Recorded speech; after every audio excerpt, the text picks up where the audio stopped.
만약에 뱉으셨을 때 감점 요인이 될 수 있기 때문에 고유 명사, 이름, 지역, 나이 이런 부분들은 전혀 언급을 하시면 안 된다라는 거.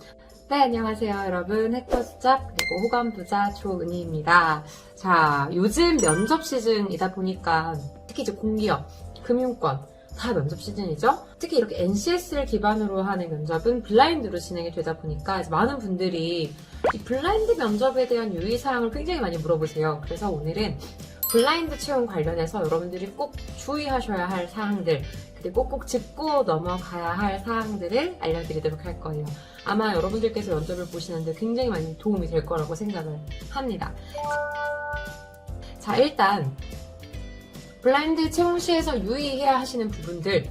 자, 고유 명사, 이름, 지역, 나이 이런 부분들은 전혀 언급을 하시면 안 된다라는 거. 근데 이게 자연스럽게 우리의 그 습관이잖아요. 뭐, 안녕하세요. 저 이름 조은희입니다. 이렇게 자기소개할 때 이름을 말하는 게 일상적이고, 뭐, 저는 어떤 전공을 했고요. 저는 어떤 학교를 다니고요. 이런 것들을 평소에 자기소개를 할 때 가장 많이 쓰기 때문에, 왜냐면 그게 내 명함이니까요. 근데 블라인드에선 이 부분을 얘기를 했을 때 실제로 감점되는 사례들도 굉장히 많기 때문에 절대 고유 명사는 일단 금지입니다. 자, 그러면 어떤 식으로 가져가셔야 하느냐? 자, 첫 번째는 일단 이름을 말씀을 하시면 안 되기 때문에 지원 번호, 수험 번호를 보통 말을 하고는 합니다. 네, 안녕하십니까? 수험 번호 몇 번입니다. 지원 번호 몇 번입니다. 이런 식으로 말씀하시는 습관을 가져가시는 게 가장 중요할 것 같아요. 생각보다 네, 안녕하십니까? 저는 조은희입니다. 이거를 나도 모르게 얘기를 하는 경우가 있기 때문에 항상 모의 면접 연습을 할 때에도 네, 안녕하십니까? 수험 번호 몇 번입니다. 로 끝낼 수 있게끔 입에 익히시는 거, 그게 가장 중요할 것 같고요. 자, 두 번째. 고유 명사는 그러면 어떻게 표현을 하느냐? 어렵지 않습니다.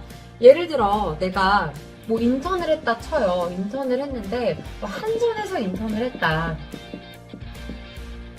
네, 저는 한국전력공사에서 사무직으로 인턴을 한 경험이 있습니다. 블라인드 원칙에 위배가 될 수 있고요. 근데 이 부분은 기업마다 조금씩 달라지는 게 아예 기업명도 얘기를 하지 말라라는 경우가 있어요. 특히 자소서나 지원서 쓸 때 실제로 이런 가이드라인이 있는데 이런 경우에는 기업 이름도 말씀을 하시면 안 됩니다. 근데 이 부분은 정말 채용 공고마다 다른 게 어떤 곳은 회사 이름은 말씀을 하셔도 괜찮은 그런 기업들도 있어요. 특히 규모가 작은 공공기관이나 작은 어떤 재단 같은 경우에는 특히나 이런 원칙이 좀 더 명확한 경우도 있기 때문에 기업명도 해당 공고들을 보면서 좀 명확하게 알고 계셔야 될 것 같고요. 보통은 뭐 말을 해도 되는 경우도 있습니다만 그래도 일단 블라인드 원칙에 맞춰서 이런 경우는 어떻게 하나요? 자소서를 쓸 때나 면접을 볼 때나 다 마찬가지입니다. 그러면 그냥 계열 정도만 얘기를 해주시면 좋겠죠. 근데 저는 에너지 발전 관련 공기업에서 인턴으로 근무를 하면서 이 정도는 괜찮습니다. 그러니까 업무 형태는 괜찮아요. 고유 명사만 말을 하지 않으면 되는 거기 때문에 상관이 없습니다.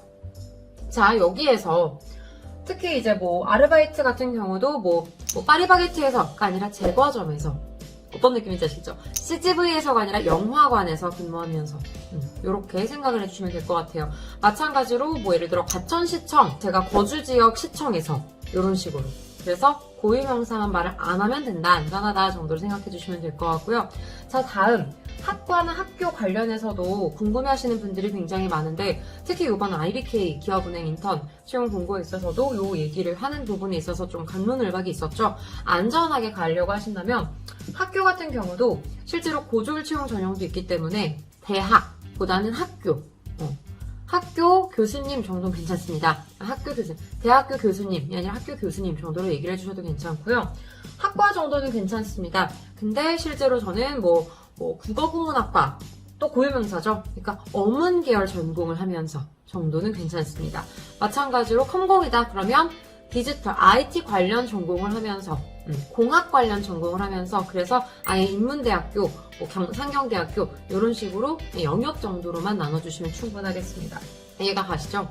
자, 실제로 블라인드 채용 특징, 질문 특징을 좀 말씀을 드릴 건데요. 여러분들이 좀 이해를 못하시는 분들도 많이 계셔서 말씀을 드리면 이제 이런 질문들이 있죠. 학점 당연히 물어볼 이유가 없겠죠. 그러나 실제로 국민연금공단 같은 경우는 학과 과목을 굉장히 많이 쓰기도 하고 이 과목에 대해서 일일이 성적 또 기재를 하기 때문에 네, 조금 어느 정도 점수에 대해서 물어볼 수는 있겠죠. 특정 과목에 대한 점수를 물어볼 수는 있겠죠. 근데 실제로 내가 이력서에 직업교육을 학점까지 기입을 하지 않는 이상은 전혀 모르기 때문에 학점 관련된 질문이 별로 없는 거라고 생각을 해주시면 될 것 같아요. 전공 역시 마찬가지입니다. 왜냐? 전공 관련 같은 경우도 절대 쓰지 않기 때문에 묻지는 않습니다만 실제로 직업교육 관련 과목들 정도로 얘기를 하는 편입니다. 지금 작성해주신 과목이나 자격들을 봤을 때 지원 직무에 관련된 준비가 조금 부족한 것으로 보이는데 이런 부분은 어떻게 보완하셨나요? 이런 정도 물어보실 수 있겠죠. 그럴 땐 당황하지 말고 제가 이력서에는 기입하지 못했지만 실제로 이런 직업훈련 교육도 들었고 이런 수업들도 추가적으로 들으면서 해당 직무에 대한 역량들을 많이 키워왔습니다 정도로 얘기하시면 충분하다라는 거. 자, 그리고 공백 기간에 대한 질문들은 케이스 바이 케이스인데요. 내가 학교를 길게 다닌 부분들 보통 일반 기업에서는 질문을 많이 하겠지만 공기업에서는 알 수가 없습니다.